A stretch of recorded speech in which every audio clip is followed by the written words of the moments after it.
All right, everybody, a video just because you ask and because we're overdue to check on these guys.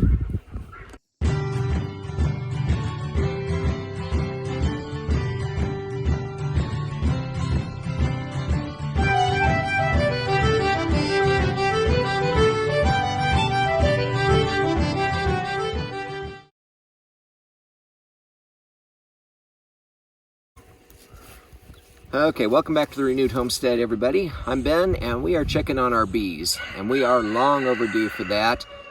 Everything going on, time permitting, we finally got around to it. It is really getting cold out, and all the flowers are done, so time to get ready for winter. You see one of my bees is flying around right now, wanting to know what's going on. So we got the smoker lit, and what we're going to do is we give it little puffs of smoke that'll calm the bees, so they will be more focused on protecting or gathering up their honey, because I think there's a fire out there. So it's a distraction technique. It's a distraction technique. It gives us an opportunity to get in. We're just gonna get in, take a quick look, see how they're doing, because we're just barely at 50 degrees, and we don't want that hive to get cooled off too much, because tonight we'll be back to freezing again. So we got to keep that nice and warm in there. Yeah, we'll be back to below freezing. Well, yes, we'll be below freezing tonight. But these are a couple of splits that my neighbor helped me put together. They were over on the side of the hill. I got those brought over here. A couple things about this is the green hive is the one that we were able to purchase when I was in the bee class. And as you might recall, I went down, took a class at the community college. It was 3 hours a night, once a week for 7 weeks. I think it was like 40 or 70 bucks. Great investment, well worth the money. I had not planned on getting bees. They are getting active here. I had not planned on getting bees this season, but there was some opportunity, so we went ahead and bought a hive. Now, I'm excited about it, and I'm glad we've got bees, and they have been active around here all summer long. But I am disappointed in the fact that we've just got so much going on with our house remodel and everything else we're trying to get ready, and with the new garden and everything. I just haven't had the time to spend on these guys, and for that I'm sorry. I mean, bees, they live in nature, they can do their thing, but I really should be checking on them every 7 to 9 days, and I haven't been. I'll just be honest about it. I just haven't dedicated the time to do it. So anyway, that's where we're at. But let's take a look in here. You can see some of them starting to fly around. Let's see if we can make sure I've got some smoke here, which I do not. So let's not open them until we have the smoke going. And as you may have heard me mention, this is pine needles. Those work really well for the smoke. And here you can find them all over the place. So, some bee supply stores they do have stuff that you can put down in your smoker, and buy pre-made smoking material, but no reason to do that. As I say that, here we go, come on. Get our smoke going here. Okay. All right, quickly get my hat on and my gloves, and then we will take a look at what we've got going on in there. And I want you to take note of how close I am to the beehive. Yes. A year ago, this would have not happened. Well, Denise has come a long way in her conquering her fear of flying things. Especially bees. Especially bees. Decker's been eating comfrey all afternoon. Gonna have a bellyache. All right, guys, you guys stay back. All right, get in here. Smoker does not want to stay smoking here.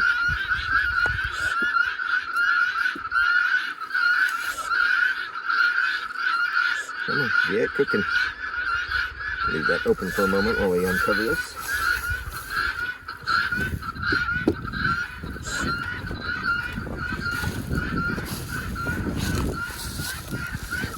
Spider, a couple of spiders. And you want to put that back exactly the way you found it, right? Yep, we wanted to Now that is a sweat bee. He doesn't belong here. But anytime you take any of this apart, especially the frames, if you're pulling them out, you want to make sure you put those frames back in the exact order. It'd just be like you driving into your neighborhood and somebody's picking up your house and moving it. Well, you're still in the right neighborhood, but your house isn't there anymore. So we want to not upset them further. They are going to be a little unhappy that we've opened them up. Come on, Smoke. Come on, Smoke. You don't need a lot, but you also don't want it quitting in the middle.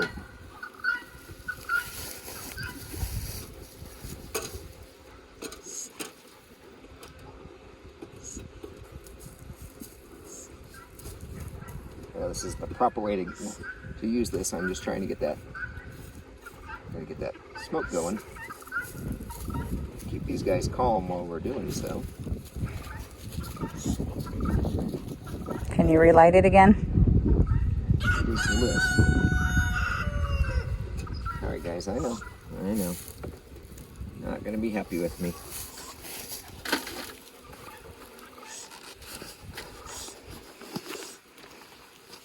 Now, if you haven't gone back and watched the video when we were getting these established, bees will learn who you are. They'll recognize you. They'll recognize your voice. So a lot of beekeepers will talk to their bees when they go out, and they will actually start to recognize, if you've got a particular suit or something that you're wearing, they will recognize you.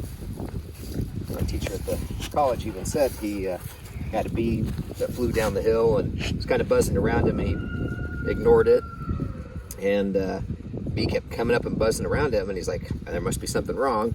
Sure enough, he went up the hill, and the wind overnight had knocked over the beehive, so they were scattered about, and the bee came down to let him know there was a problem. All right, here we go. Now I'm just taking a quick look to see. I'm looking at their legs and their underside here to see if I can see any mites. I have not seen any. We've checked a couple of times for those. We're really lucky that we don't have mites, or it does not appear that we have mites, and we're trying to do this quickly because there's a strong breeze. Make this quick. I'm trying to make sure I don't do just that. I think I just mashed a bee. I'm sorry, little guy. So what are you checking for right now? Right now, since it is getting winter time, I want to make sure that they have plenty of honey to get them through. This is a good size colony. I mean, we're not in any danger of them splitting right now, meaning requeening and then going, swarming and taking up and going somewhere else. They're going to hunker down for the winter because they're just, the flowers are not in bloom. They don't have a lot of extra food around. So there you go. This is all capped honey in here. And why do they cap it? Basically so it doesn't run out. You see the empty ones is where they put the nectar and fill those up, and then they cap them off to store for winter time. So then when they need food, they open one up, just cut through that cap, and then they start eating.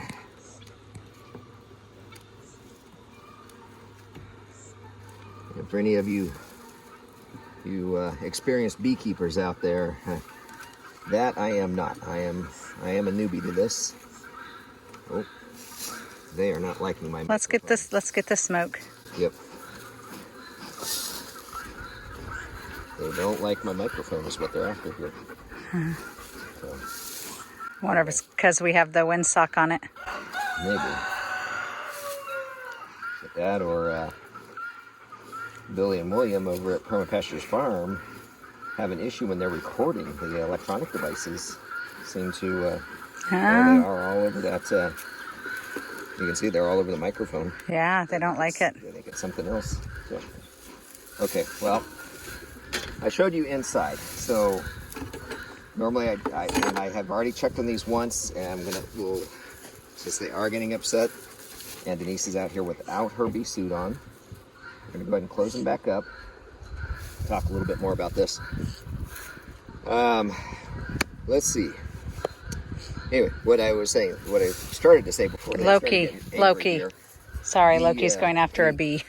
Any of you beekeepers that have been doing this for several years, please comment any ideas, suggestions. I might have misrepresented a few things in here. I don't know for sure, but we did have a couple other splits. This colony was doing really well, and they're gone. There's actually quite a bit of honey in here. In fact, we can pop that one open real quick because we don't even need smoke for that one. So we might go ahead and harvest some of that honey. It was active as of about 2 weeks ago, and now they're just completely gone. So I'm not sure what happened. Any suggestions? I would love to hear them. Now, we had a lot of honey in the green, right? So they have plenty to get through the winter? They have plenty of honey in there. Probably, on a warm day, let's see, we're at the end of November, so probably mid to late January, on a warm day, we'll come in and check and see how much honey is left. And if it's getting low, we'll start putting sugar water out. That way the colony can be good and strong when the spring comes, and they can start, searching out early blossoms, which will be things like, I just saw one here, dandelions. They love those. Now, do you want to explain why we have not processed any honey or taken any honey from them? Why haven't we? Partly,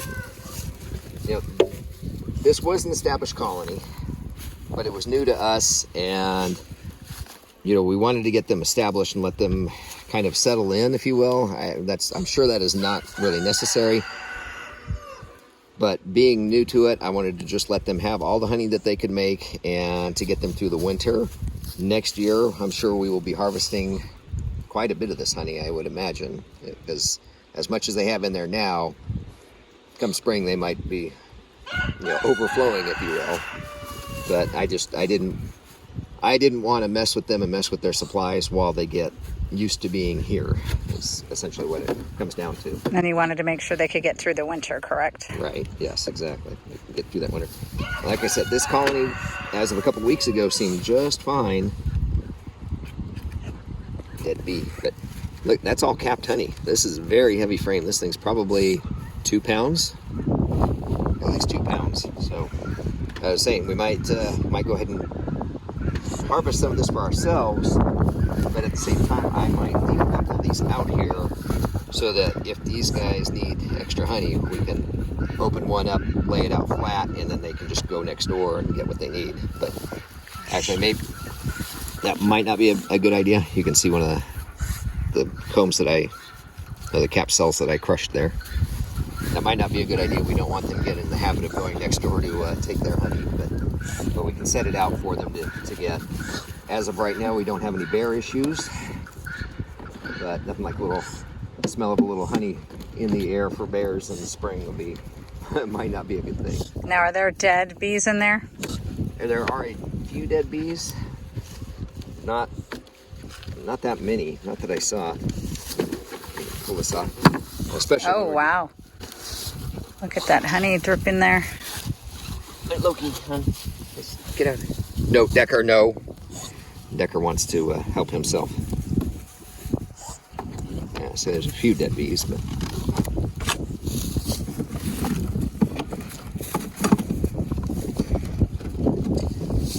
So there's one little bee there.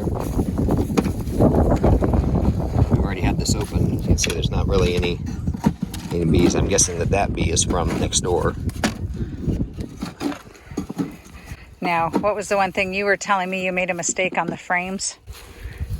Yes, on these frames, as you can see, where'd it go? These are brand new frames, and when I was putting them together, I was using my air compressor and staple gun, driving the staplers in, all well and good, but I didn't put staples in that were long enough, so they were about just maybe not even 1/4 of an inch into the uprights, and so now when I pull them up, they're popping off. So, we'll fix that. We will fix that because this would be a real mess. If the bees were active and I was trying to get this out to check it, it would be falling in and upsetting them. And Rookie mistake, right? rookie mistake. Yeah, and this is But being a woodworker, I should know better. But when you're in a hurry to get to the next project, sometimes you overlook things. And that's something I definitely overlooked. you have your tool there, hon. Yep. Yeah, and that's one thing we want to share with you, the successes, but also the mistakes. Because one thing we have learned, we learned far more from the mistakes we make than we do from the successes. Yep. And also to show you that mistakes are going to happen no matter what. Exactly. Best laid plans and best made plans just doesn't always work out the way we hope. So, yep, I will have to take this apart, take these out, put new staples in them, get them ready for spring, and at that time, hopefully, these guys will be ready to make a new queen so that we can split the hives. And really and truly, we can do multiple splits. So next spring, once everything's in bloom, we'll be able to fill this one, and those two. And then I actually have two more down in the shop. So Now, can you explain about making a new queen? For those that are not aware, because I was not aware until you told me. Well, basically, once the hive is established and full, they run out of room. They kick the kids out. So when they start getting so full, the queen will lay eggs that will become new queens. And then the race is on. It is really and truly survival of the fittest because as those queens hatch, there might be 5 queen cells in there, and the first one that comes out will go and stab the other queen cells and kill off the new queen because she needs to survive. It's just how nature works. So those queen cells are big swollen cells on the side. It's a larger cell. I had a couple in there. I might be able to find a picture of it. But basically, once they're laid, we can go in and take those out and put them in different hives and take some of these Worker bees. No, the whole sleeve. The frames. The frames. We can take those frames, put a couple that are full, put those in, and a couple that are empty in with that new queen cell in a separate hive, and it's called splitting. So now we've got the original colony plus a new colony. And then worker bees or whatever will follow that queen, or how does that work? They will just hopefully stay. They don't always stay. So the frames that you take will have some bees on there, and then that's what will... They'll have frames and eggs in them. Okay. And as they hatch out, those will stay. Some of the worker bees might go back. They'll go back and find their old queen. Okay, that makes sense. So hopefully they stay. They don't always.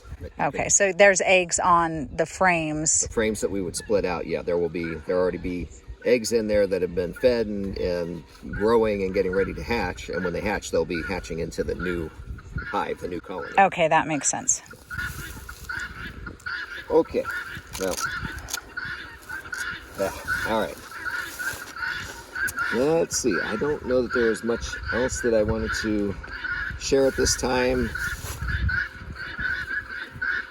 Not that I can remember anyway, but anyway, wanted to bring you along, show you our semi-successful one and our not so successful. Well, I'd say the green one was successful. The others, Well, it arrived established, so I didn't really have to do a whole lot to this one. So I'll call it a semi-success. Successful in that it's still here and full of honey, full of bees, and hopefully we'll make it through the winter. And now, what will you be doing to winterize the hive? there isn't much. You'll see there's different opinions about it, and we talked to our teacher about that. Some people will actually come in and put insulated blankets across the top. You got to make sure that the bees can get out because they won't They won't excrete anything on the inside. They've got to be able to get out. So they will come out to use the restroom. They'll come out to poop and pee or whatever it is they need to do, even when it's cold. But a lot of times they'll just sneak out to the edge. But you also don't want to insulate it so much because it's warm and they're breathing. You can get a lot of condensation at the top, and if it's freezing out, it'll freeze and then drip down, and then you've got a wet colony, and it can cause a lot of other issues. So Loki, don't eat my bees. Katie, you either. So not a lot I'm going to do.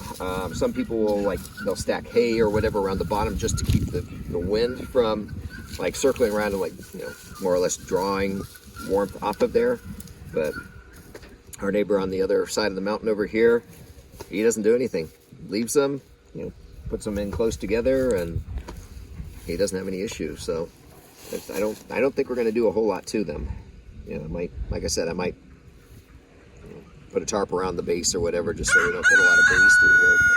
Now, why did you, I know Billy at Permapastures Farms had mentioned how impressed he was with the stand being off the ground. So why did you build a stand off the ground? And see if I can show you here. Go around and the stand does look a little wonky, but those are black locust posts. They will not rot. They were down in our stream. I cut those off and put them in here because they'll last in that ground longer than I will be here probably. But thank you, Rooster. okay, that's not the mean one, is it? No. No. I don't know. They're both right there. But anyway, the reason for the stand, you can put beehives right on the ground. It's more susceptible to ants crawling up into it. Not that the ants I have seen ants on here. Put a little bit of diatomaceous earth right all around the post. I don't want the bees to get in it because that'll hurt the bees, but the DE stops the ants from climbing up. The main reason they're up elevated, Rooster, is if you have skunks, and there are skunks in the area, skunks like to eat bees. They don't care about the honey. They like to eat the bees. Yeah. He's going in the crock pot. The mean one is right behind you. The nice one is. Oh, they're both right there. As you guys know, the mean one is called Rudy because he's rude. Yes. No offense to any Rudies out there. Yes. But anyway, if your beehives are on the ground, skunks, one, can get to it easier, and they don't mind getting stung on the nose. So they just sit there and they eat the bees as they come out of their hive.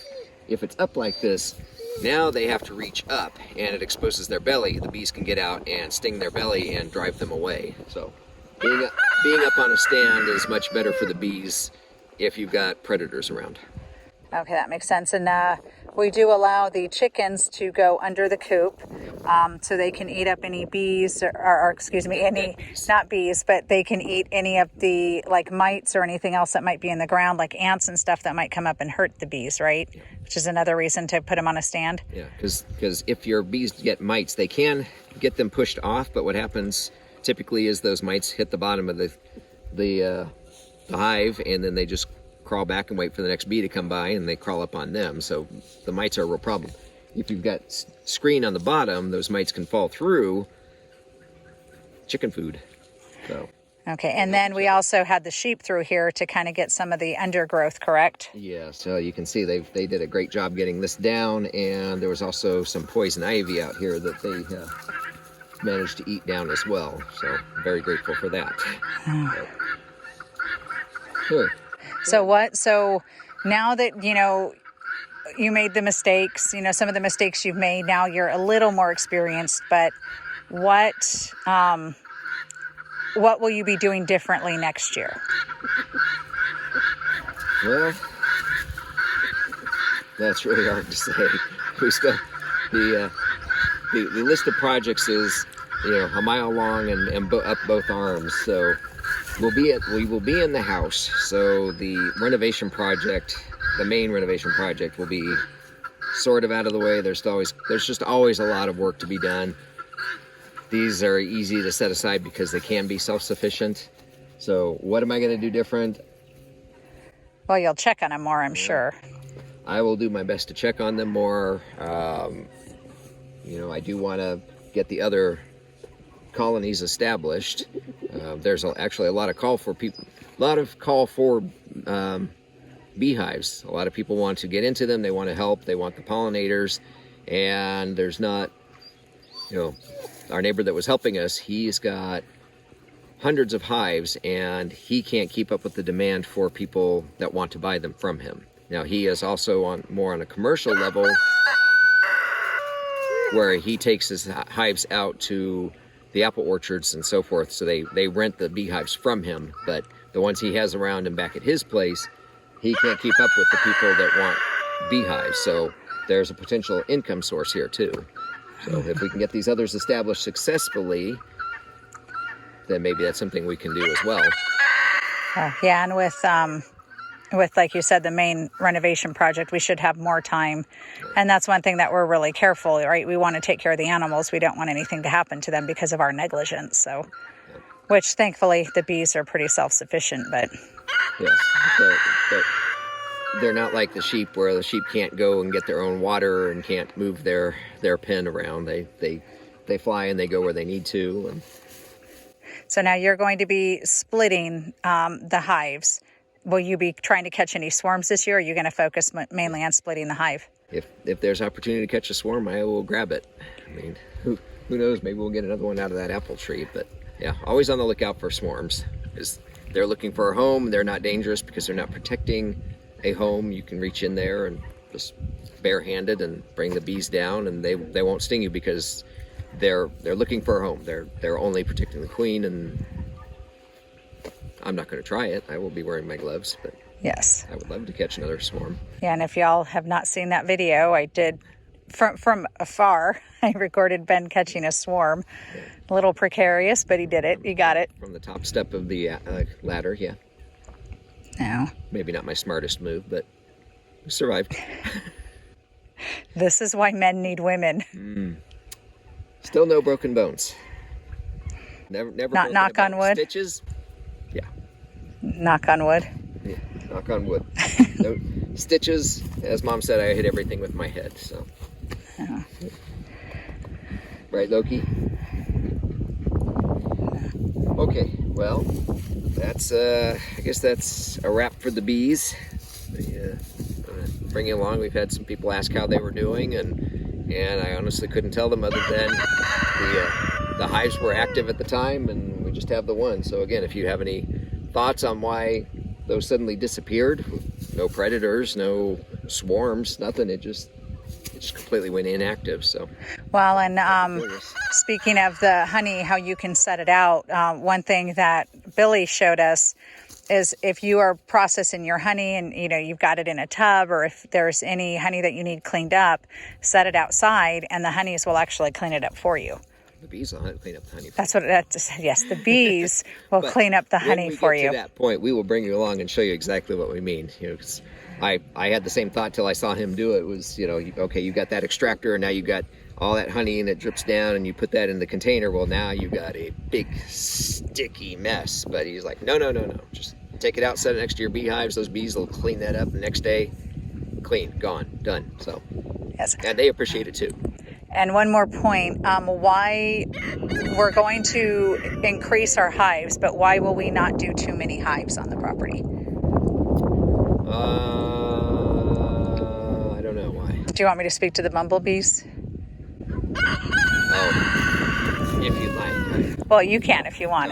No, Okay, so we will build, we'll probably do a few more hives, but we will not put too many hives on the property because we also want to perpetuate the native bumblebees that are here. Bumblebees live in the ground and they are just as important as the honeybees. And unfortunately, a lot of people are just focused on the honeybees and they're not focused on the bumblebees. If you have too many honeybees, what happens is they go throughout the property, they eat all the food, and then the bumblebees don't have enough food for their own colonies. So we want to propagate both the honeybees as well as the bumblebees. So we will add some more hives, but we will not ever get to a point where it will interfere with the bumblebees. And another advantage to bumblebees is they're out much earlier than honeybees are. So like your squash plants, you know, they're typically closed before your honeybees get to them, but your bumblebees can absolutely get to your squash. So we just want to make sure that there's plenty of pollen for both the honeybees, the bumblebees, as well as other pollinators on the property. Yep. We not only want our livestock to have good lives, but also have nature to have a good life, a good, nice balance. And that's why we're leaving some areas wild for the deer. They like to bed down there at night, and a water source that they don't have to worry about, sharing with other things. And I think Decker's exhausted. I think he's pretty well worn out. Hi, Decker. You okay there, bud? No, you're okay. He's warm. He's sunning himself. Decker is a sun dog for sure. He's an Arizona native, and he does love the sun. It is a little chilly, but not too bad today. Well, he doesn't have, he's got a bare belly. He doesn't have a coat on right now. Do ya? Come on, buddy. Decker, named after the double-decker taco at Taco Bell. The kids wouldn't let me later name him Chalupa, but that's his nickname. So, my Decker. Oh, all right. Anything else? I do look forward to having more bees. I am disappointed in the amount of time that I've not allocated any time to working on these guys, and that was my concern with jumping right into it. Like I said, I was going to wait till next season to do it, but it seemed like a good opportunity. So here we are, and that hive seems to be doing okay. We will get better next year and keep learning as we go, and help from you folks too. If you know anything about bees or have any suggestions, please. Like I said, we're a community, and we can learn from you as much as you can learn from us. So I think that's what we've got. So anyway, all right, folks, that's the bee wrap. So please make sure you're subscribed. Check and make sure you're still subscribed. If you haven't subscribed, please subscribe. Give us a thumbs up. We did finally hit our 500, so we're now at, I think, 511 subscribers. So that's awesome, and we really, really appreciate that. And yeah, so as always, please be good to each other, be good to yourself. God bless. We will see you in the next video. Bye, everybody. Bye, all. Thanks so much. We appreciate you.